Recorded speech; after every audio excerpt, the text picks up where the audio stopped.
કોણ હતા કેતન પારેખ અને તેના હર્ષદ મહેતા સાથે શું કનેક્શન હતા? Welcome to Ketan Parekh scam part 2. Ketan Parekh એક ચાર્ટર્ડ એકાઉન્ટન્ટ હતા અને તેને પોતાના કરિયરની શરૂઆત પોતાના પિતાના બ્રોકરેજ ફર્મ NH સિક્યોરિટીથી કરી હતી. પણ તે હર્ષદ મહેતાથી ખૂબ પ્રભાવિત હતા, એટલે જ તેણે હર્ષદ મહેતાની firm Growmore Research and Asset Management join કરી હતી અને પોતાના સ્ટ્રોંગ ઓબ્ઝર્વેશન સ્કિલથી તેણે હર્ષદ મહેતા પાસેથી પ્રાઇસ સ્ટોક મેનિપ્યુલેશન ટેકનિક પણ શીખી લીધી હતી.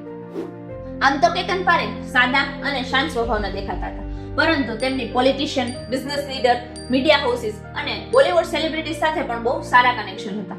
એટલું જ નહીં, ઓસ્ટ્રેલિયન મીડિયા ટાઇકૂન કેરી પેકર સાથે પણ તેમની પાર્ટનરશિપ હતી. જ્યારે Harshad Mehta pump and dump strategy use કરતા અને રિટેલ ઇન્વેસ્ટરને શેર બાઇંગ માટે ઇન્ફ્લુઅન્સ કરતા હતા, ત્યારે કેતન પારેખે આ મોડેલ ઊંડાઈથી સમજી લીધું અને તેને રિટેલ ઇન્વેસ્ટરને ટાર્ગેટ કરવાના બદલે ઇન્સ્ટિટ્યુશનલ ઇન્વેસ્ટરને ટાર્ગેટ કર્યા, કારણ કે તે સંખ્યામાં ઓછા હોય છે અને મોટા પાયે ભાવને હલાવી શકે છે. પણ હવે સવાલ એ છે કે ઇન્સ્ટિટ્યુશનલ ઇન્વેસ્ટર્સને ઇન્ફ્લુઅન્સ કરી શકાય? Follow for part 3.